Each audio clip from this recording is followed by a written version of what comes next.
go ahead, switch the style up, and if they hate, then let them hate them once the money pile up.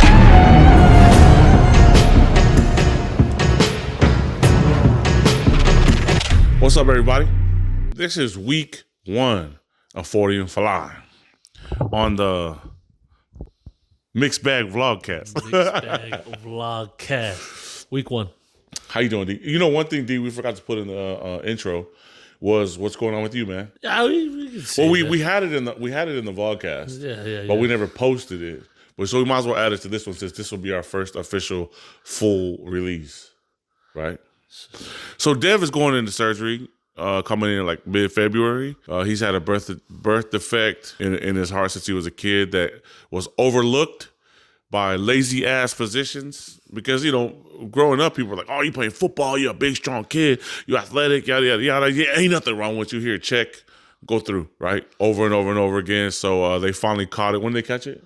When I went to Oregon State, 2012. Yeah, 2000. When he went to college, they caught it. He was literally about to be DeMar Hamlin, bro, like, or something to that effect. They caught it, thankfully, and, you know, he bounced back, came back, actually made the team after, you know, the heart surgery. I'm talking about open heart surgery, ripped the rib cage open, all that. And, yeah, we trained. I had to pretend I had to study and read some books on how to train somebody with open heart surgery to go play Division I football. That was Dev helped me a lot with that too because he knew, you know, his limitations from the doctor and stuff like that. We worked through it. He made it back on the team. Yep. But anyways, long story short, they told him that, you know, in 10 years he was gonna have to go back in and get another surgery. So here we are, 10 years later, literally. Yep, on the dot. On the dot. Just a few months past now, but still. We're hoping it's the last one though, right? Yeah, hopefully that's what they said. If this one goes well, should be the last one. Yeah, first the valve, now the pipe. No, I had holes the first time. They had to patch up, and then the valves were just a little bit defected, so they just repaired them. But now the valves need to be replaced. Yeah, they've been working too hard. So after surgery, it's going to be another comeback season for the Felipe brothers with Dev. And at least this time, though, we don't have to go play Division I football. Huh? We can just get healthy and look fire, right? I feel like Dev is held back a little bit just because he always knew this surgery was coming. And he's like, man, I you know. Yeah. But after this, though, oh, yeah, bro. It could be a little bit different. How old are you, Dev? Dev has like an 80-year-old soul. Oh, my goodness. But he's like 10 years younger than me. Yeah. So how old are you? I'm 30. I just turned 30. You just turned 30. Yeah. So we're about to be on a 31 and Fly 30, or Spry. Yeah. 31 and Spry. Spry. Right? Because we're just going to get back to like everyday life and then go gung-ho from there. Yeah. We might actually be able to do the triathlon we've always wanted to do. Oh, yeah. Right? Oh, man. Dude, here's the thing. So excited for that. People are always like, what the fuck are you guys doing? Right? But I'm like, I don't like when I'm poly, you know, I'm a poly, half Tongan, half Samoan, me and Dev. And I don't like when we get boxed into things like, oh, yeah, you're not supposed to do that. You're not supposed to do that. Nah, fuck you. We're going to do that. We're going to try it. And, you know, at the end, we might be like, hell yeah. Or we might be like, you was right. You was right, motherfucker. We should have done that. That running challenge, bro. That was the hiking challenge was, and we ended up loving that one. That was fun. But the running challenge was, I ended up learning to love to run, but it was really hard to stay consistent with it. And that's probably the hardest like workout consistency thing. Running that long distance running challenge we did for 100 days. That was brutal, man. Like that half marathon felt like it was never going to end. Oh man, yeah. Jeez. But you start learning some things. You really start learning some things about. I've learned so much in strength and conditioning just from that challenge, for sure, and the challenge before. Like it's just crazy, you know. Yeah. And the heart rate zones and everything like that. A lot of people just at the end of the day, a lot of people just don't know how to run. Yeah. And they push too hard. Yeah. At the end of the day, that's really all it is. And they have shitty footwear. You know, people out there with the yabba dabba doos running up and down, then their back and knees are all wrecked up. And I'm like, bro, you like 200 pounds lighter than me. How your back and knees hurt and mine don't? Yeah, Well, that's definitely footwear right there. yeah, and strides. Yeah. Yeah. But yeah, let's get into this 40 and fly. It was a good week. It was a good week. Here's the thing. It kind of started, but it kind of didn't. So my meals just came in Friday. Oh. So my meals just came in Friday. They actually got delivered to the gym. They're supposed to be delivered to my house. We're going with Clean Eats Kitchen just because they're super affordable. The delivery gets here on time. I will try some other meal spots. Let me know. I think we were going to go with PDX Meals just because they're local. We wanted to give them a try, things like that. And that'll be good to have a meal sponsor for this challenge. If not, it's all good. But if you are a meal person, holla at your boy. Workouts went well. We tested today. We tested this week for powerlifting. Yeah, pretty trash. But I mean, a lot of it is like, I'm not going to sit there. Like, I never sit there and say, oh my gosh, I started here and I got here, like such a huge PR. Like, I don't, I'll post that stuff just so you can see like, okay, this is literally where I started. And this is where I'm at now. I've gained strength or whatever. But I mean, I know that I've been stronger before. So I'm not over there like looking at it as like real gains. You know what I mean? Like, I know how strong I've been before with powerlifting. I just saying like, this is where I am right now. Mm-hmm. And I think a lot of it is more technique, weak lower back, those are the things, and stiffness, I think, are the things that I kind of struggle with whenever I get back into powerlifting. But it's also another reason why I like powerlifting, because it forces me to do my mobility, forces me to focus on my technique. It forces me to take care of my body, because if you don't take care of your body, your body's not going to allow you to lift heavier weights. So I'm pretty patient with that. Yeah, that's kind of what the majority of my sessions look like. We've kind of split them up into like 70% mobility, 30% lifting, just kind of cleaning everything up, getting right. You got to prepare yourself to lift. And I really mean that. Your body will only allow you to lift what it thinks you can lift safely, right? So people don't understand that our bodies are wonderful, man. It's just geniuses, computers. So it's just, I always tell people, it's like sometimes what's holding you back is your body knows that you can't lift it. So you got to clean up some imbalances. You got to clean up you can skip all the foam rolling and mobility stuff all you want, and be lazy with that stuff all you want, and you're going to hit a wall, and you're going to be thinking to yourself like, oh, I got to lift more, or I got to lift more frequent, or I got to add this, or I got to add that, when really you're just a couple corrective exercises and mobility sessions away from just gaining an extra 20 pounds on your lifts. It's same thing with, when we did our studies on vertical jumping, your body will only let you jump as high as you're able to absorb when you land. So your body's not going to allow you to jump 40 inches if it knows you can't land properly without getting fucked up. But, that's deep diving strength and conditioning stuff. That's what we do. I eat, drink, and sleep that stuff no matter what I'm doing. That's my passion. That's my joy. That's why our business has been successful, because that's just what we do. Not big on the tutorial stuff because everybody believes different things, and we haven't really got into that. We should get more into that. Yeah, and when people always ask me this is one thing I get asked all the time. Vic, why do you always stop powerlifting? Like, why do you always do other things, I'm not going to say powerlifting comes easy to me, right? I'm not going to say that, because nothing good comes easy. But I've always kind of figured it out and understood it. I know how to get stronger. I know how to get people stronger. I understand, the science behind it all. I think it gets to the point where I just get bored and I just want to do something else. And I want to challenge myself in different ways.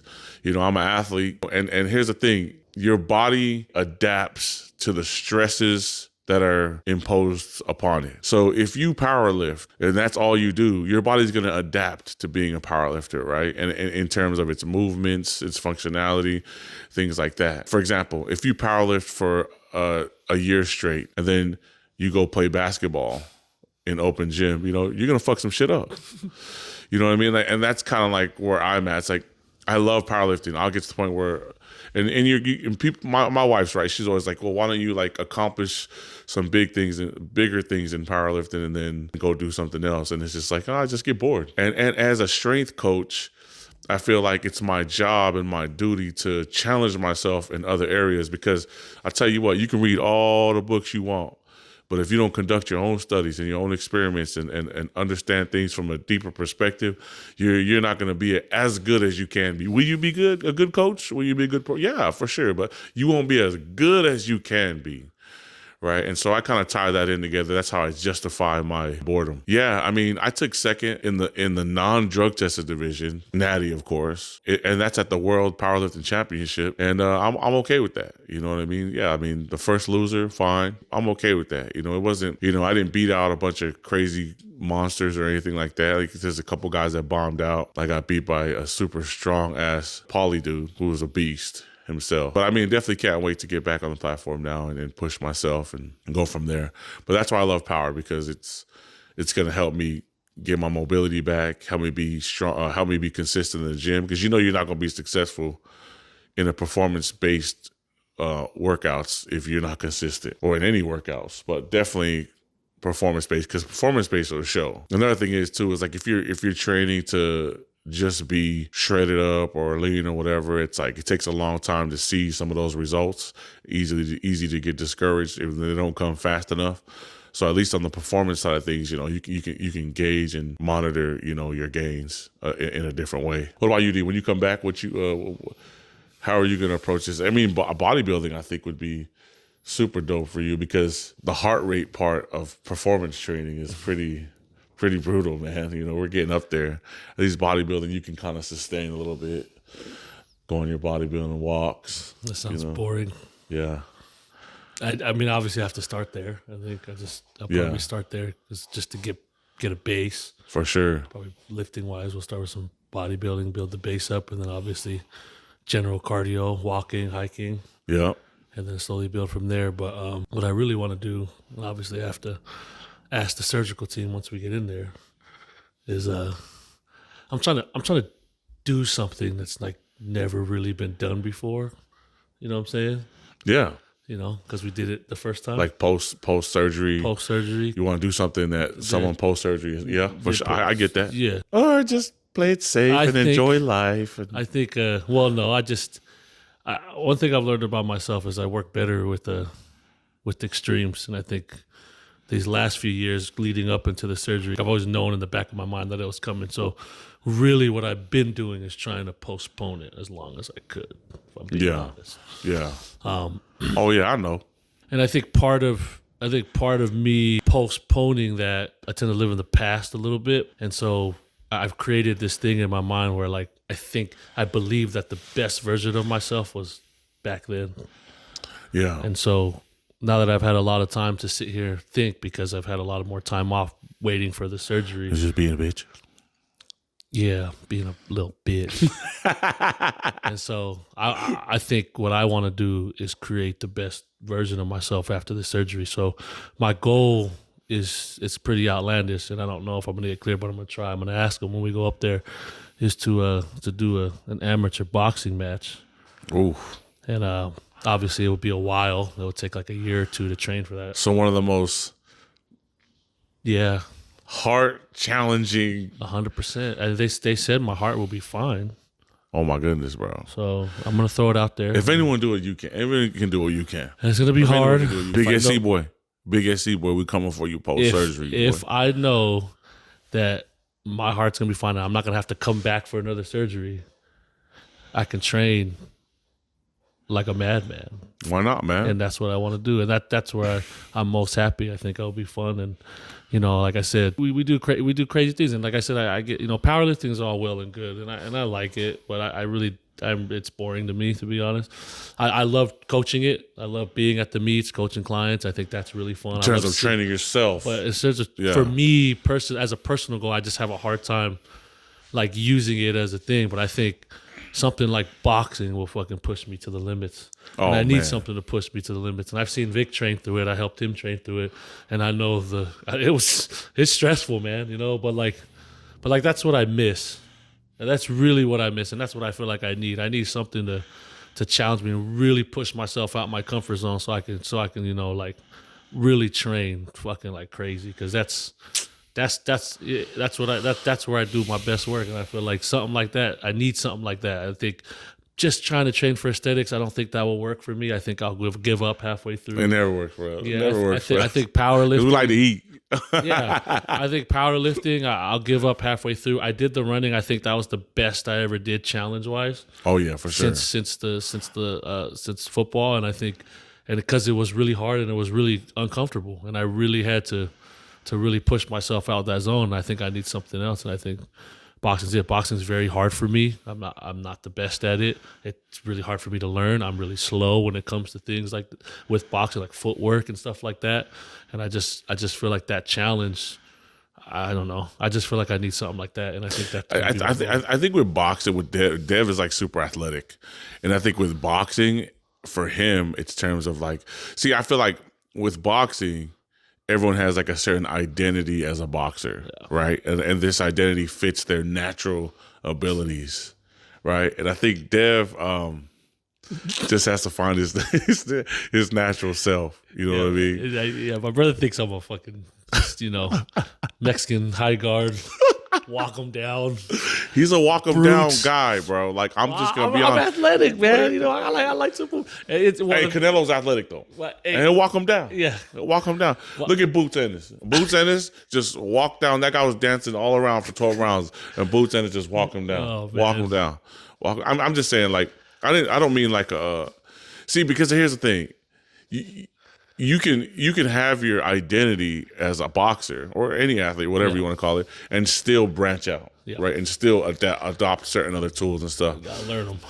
And I know the funny thing is, there's a lot of coaches out there. See, this is why I struggle with a lot of coaches out there with boxing coaches, because I feel like they will box you in, right, to a certain identity, to their identity, and then they have a hard time bringing other tools in to kind of like, or styles in to kind of help, like sprinkle it in just to kind of help you out. I remember one guy me and Dev would always do like the fun stuff on the mitts and stuff. And, everyone's always so weird about like, we're working out, we're just having fun with it. And it was like, the mitt guy is working harder than you, or that's cute. You know what I mean? It's like, bro, I'll knock your face off. You'll never throw these kind of combos in the ring. Why would you waste your time? Work on the big man combos. It's like, and then you see these same guys that say that. Get knocked out. Go fight. And because they don't have any tools, they just get killed by other more athletic fighters with a larger bag of tools. Yeah, 100%. Right? And so, and I've seen it over and over and over and over and over again. It's like they just try to like, and me, Dev, we just have fun with it, and that's why, I've learned, especially with boxing, the boxing community is pretty sensitive when it comes to like, you thinking that you're a boxer. But once you get in the ring, I think everybody's respect kind of, everyone's respecting. That's how it was for me. At first, people was like hating, but then as soon as I got in the ring, multiple times, there was like, people were super cool. Okay, you ain't, you one of us now. You know what I mean? So I think that's what it is. And I think the hard part is you post your boxing workouts, right? Because they're fun and they're different. We post them for the gym, just kind of be like, hey, look, there's some other things you can do. We're still working, having a good time. But I think a lot of people take it as like, oh, look at you posting all these boxing videos. You're a boxer, huh? You think you're real? You think you Floyd, huh? Like, that's who you think you are, huh? And they just get all like machismo on you. You know what I mean? It's like, chill, bro. Like, it's okay. But then, like I said, once you get in that ring, people show love. And they understand where you're at. But if you posted all that, see, once I got in the ring, then I started joining a little hater group. Look at this motherfucker posting over here, bro. Like, who the fuck you think you are? And I'm over there like, what the fuck you doing, Vic, man? You don't like that shit, man. Don't do that. Don't do that. Crew now, Yeah, I gotta catch myself. Got the card. I gotta catch myself. Got the membership card. Then all of a sudden, I said, when it comes down to the fight, I just see people disappear. And then I think to myself, that's why the boxing community is like that. It's just there's always somebody that says they're gonna do it, and then they never do it. Yeah.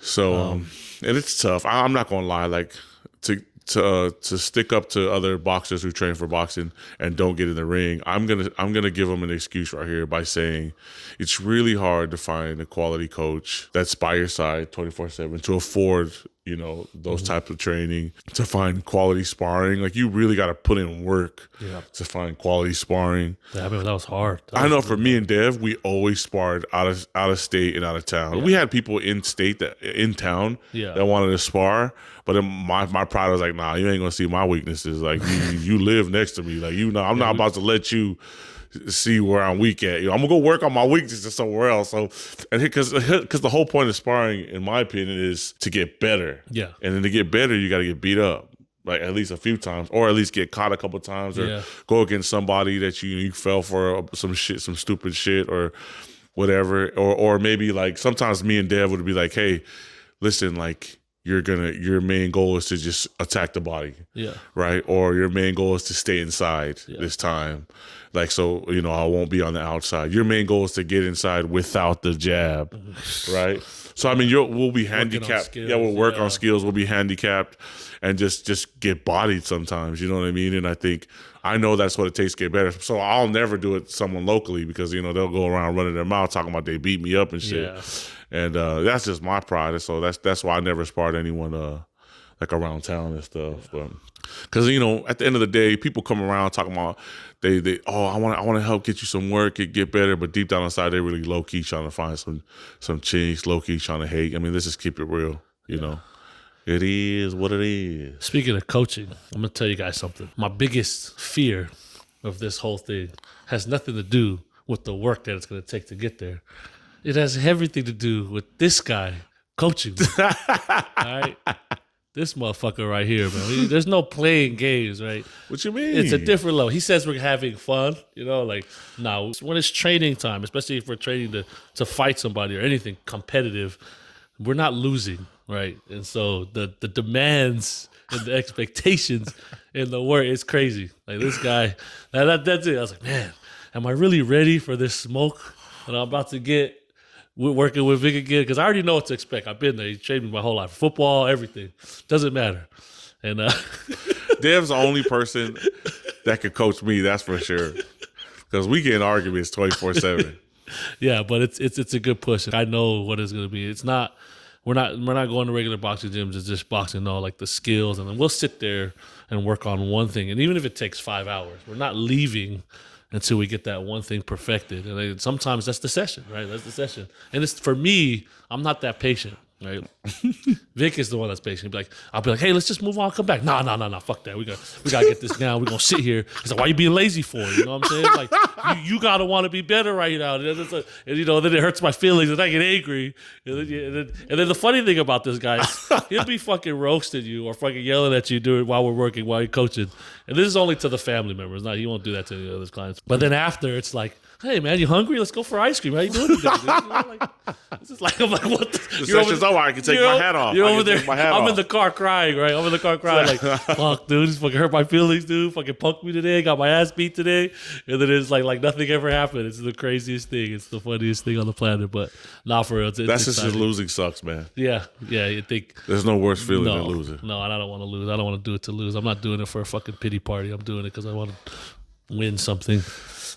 Yeah, we ain't going over there just to say we got it there, motherfucker. We get that W. We gotta win, you know, and we're gonna train for it. It might take 2 years to train for it because that's just how we roll. Yeah, you know? Like, we ain't gonna get in the ring just to get in the ring. We're gonna make sure we're ready for that, and that's really what I'm really excited for. But yeah, man, that's the vlogcast today. It's gonna be a fun journey, and hopefully, you know, we didn't bore the shit out of you guys, but here it is. Let's do it. We're gonna knock it out.